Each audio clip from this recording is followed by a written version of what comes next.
El domingo me costó mucho despertarme y fue necesario que María me llamara y me sacudiera varias veces. No habíamos comido porque queríamos bañarnos temprano.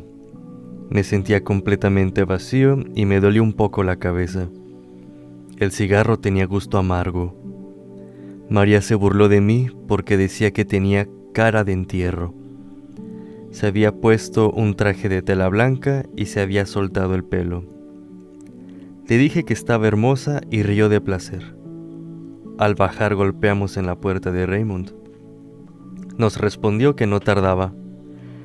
En la calle, por el cansancio y también porque no habíamos abierto las persianas, la claridad del día, lleno de sol, me golpeó con una bofetada. María saltaba de alegría y no se cansaba de decir que era un día magnífico. Me sentí mejor y me di cuenta de que tenía hambre. Se lo dije a María, quien me señaló el bolso de hule donde había puesto las 2 mallas de baño y una toalla. Teníamos que esperar y oímos cómo Raymond cerraba la puerta. Llevaba pantalones azules y camisa blanca de manga corta. Se había puesto sombrero de paja, lo que hizo reír a María, y sus antebrazos eran muy blancos debajo del vello oscuro. Yo estaba un poco repugnado. Silbaba al bajar y parecía muy contento.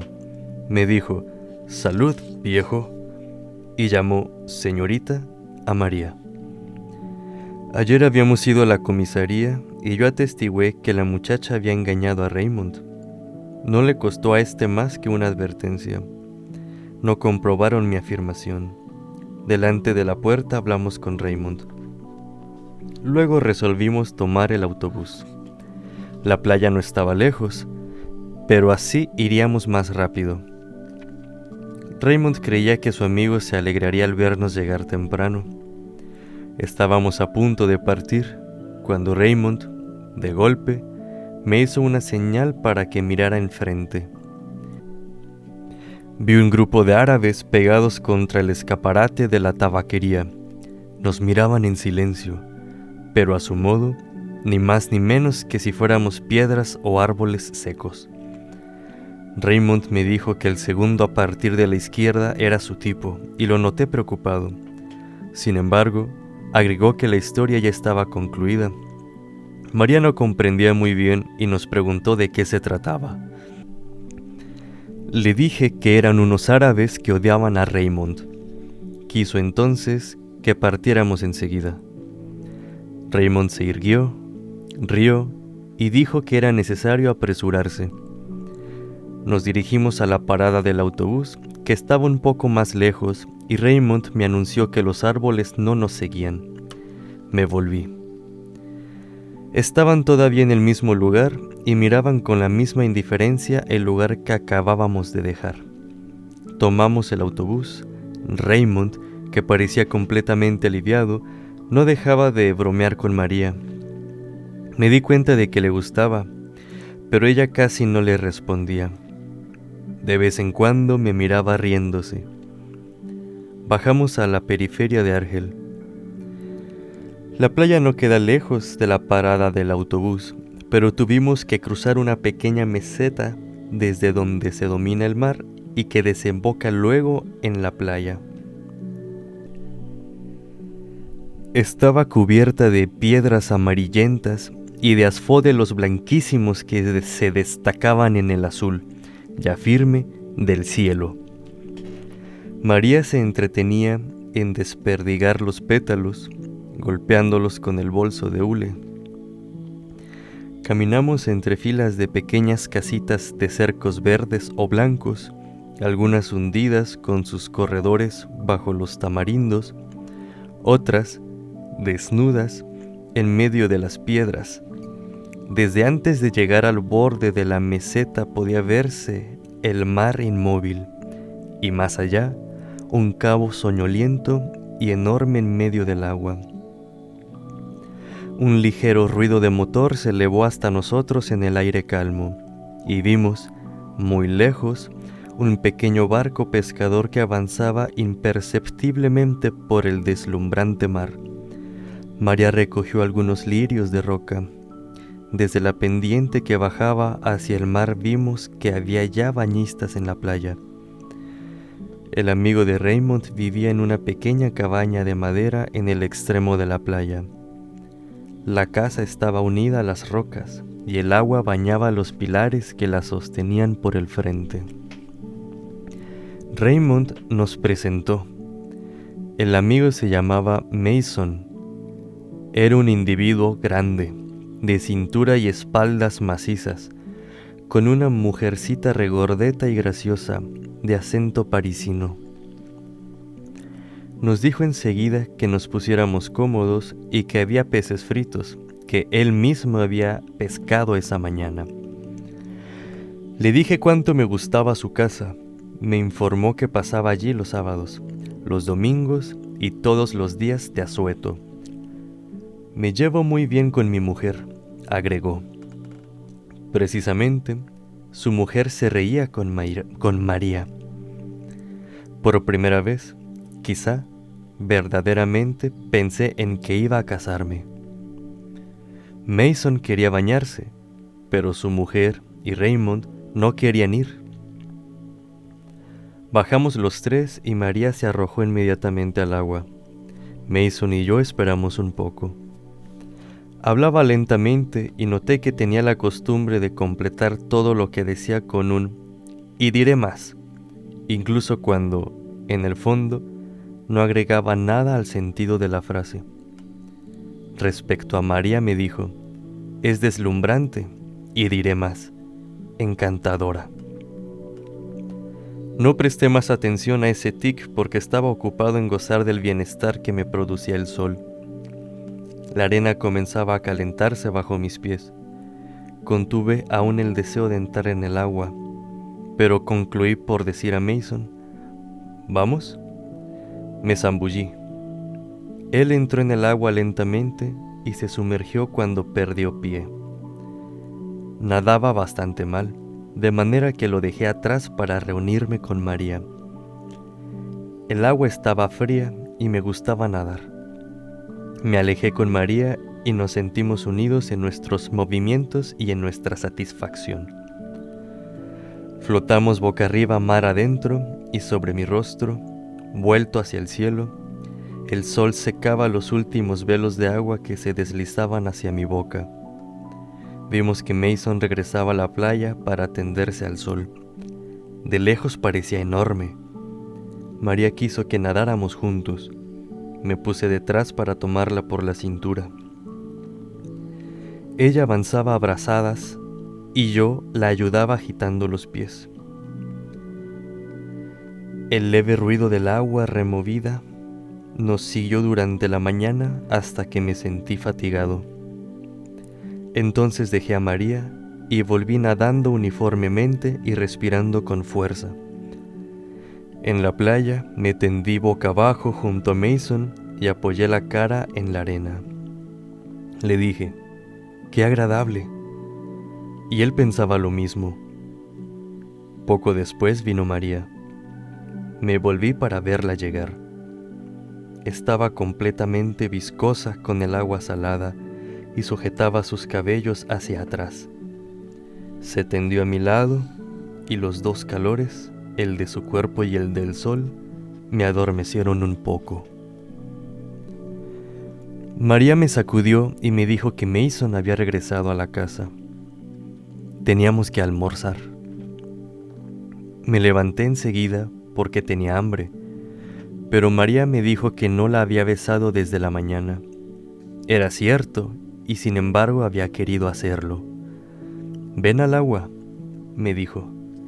Corrimos para lanzarnos sobre las primeras olas. Dimos algunas brazadas y ella se pegó contra mí. Sentí sus piernas en torno a las mías y la deseé.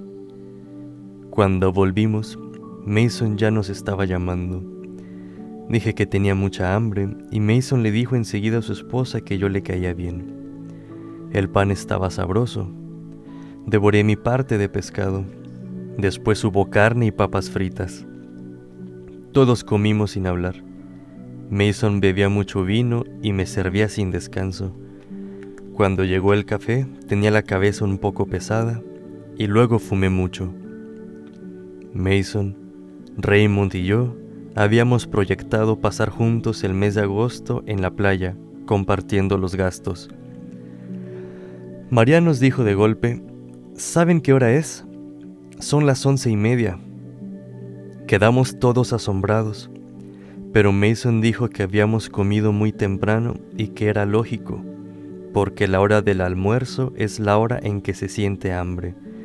No sé por qué aquello hizo reír a María. Creo que había bebido un poco de más. Mason me preguntó entonces si quería pasear con él por la playa.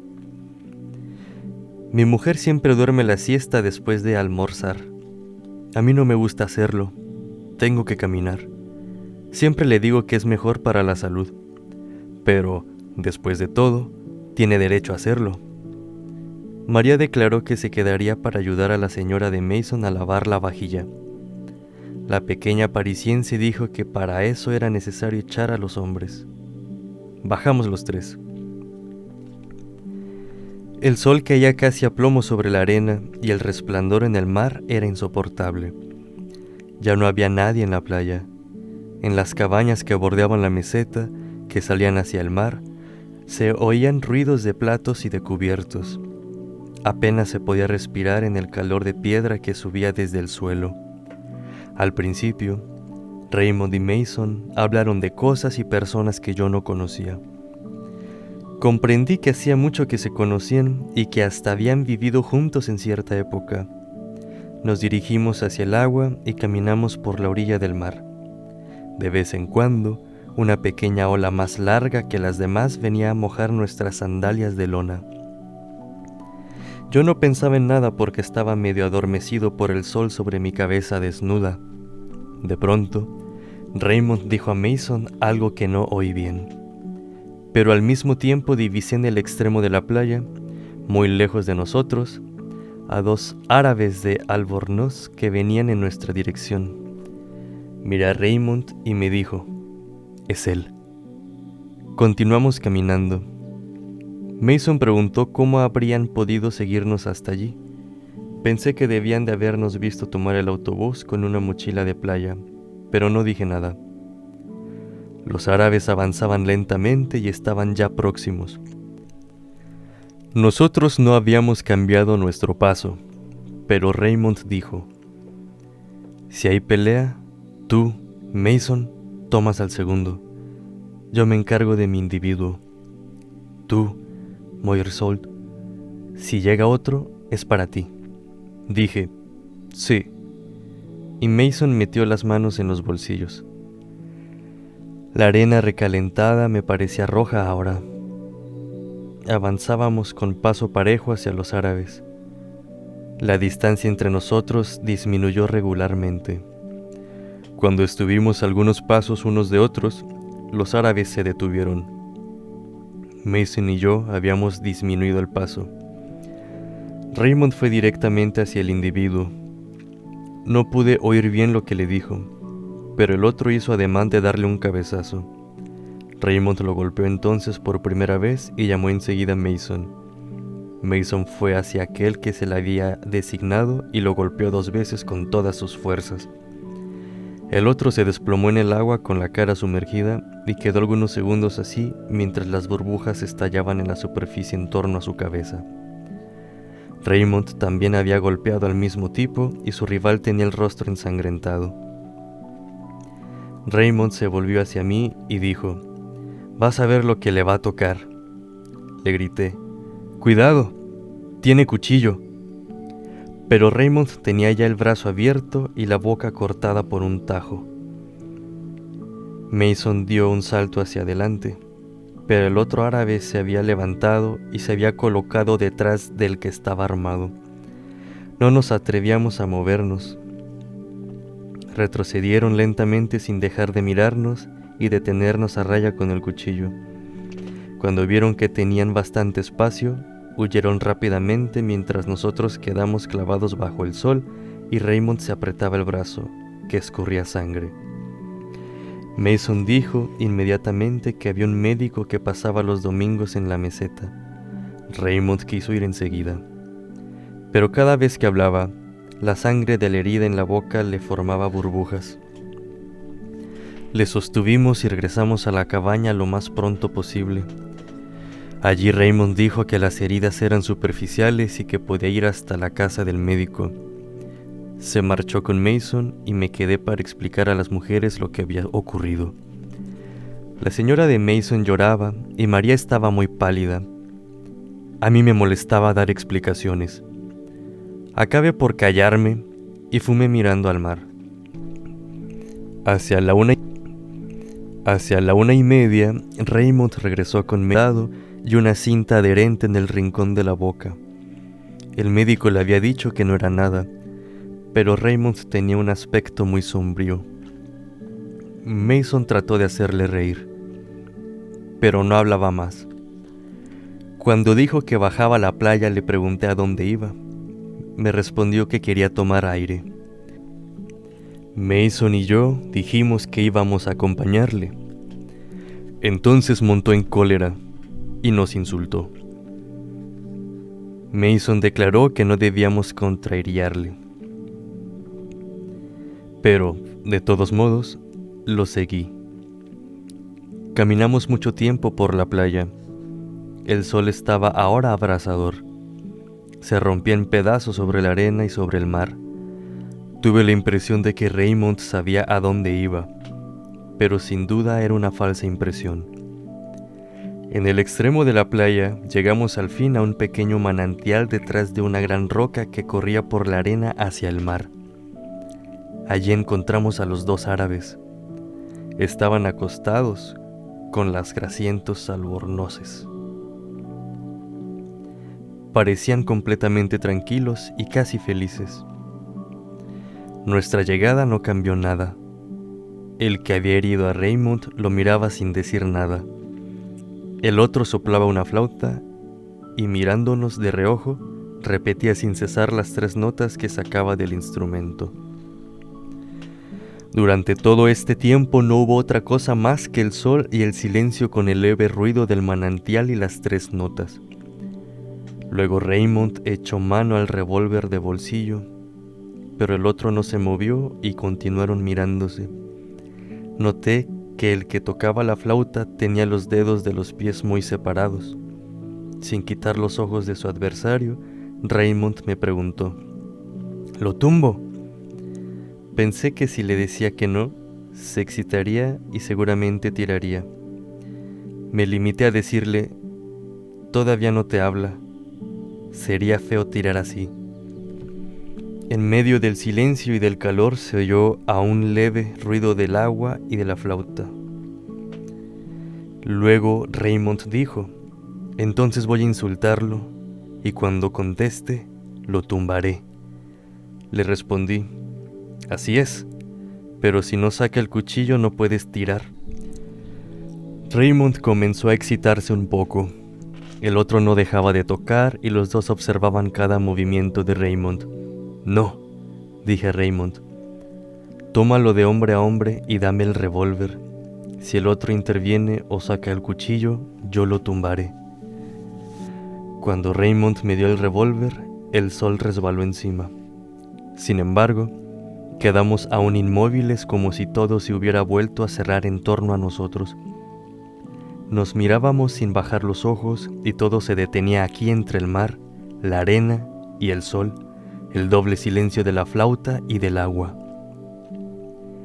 Pensé en ese momento que se podía tirar o no tirar y que lo mismo daba. Pero de repente los árabes se deslizaron retrocediendo y desapareciendo detrás de la roca. Raymond y yo volvimos entonces sobre nuestros pasos. Parecía mejor y habló del autobús de regreso. Lo acompañé hasta la cabaña y mientras trepaba por la escalera de madera, me quedé delante del primer peldaño, con la cabeza resonante de sol, desanimado ante el esfuerzo que era necesario hacer para subir al piso de madera y hablar otra vez con las mujeres.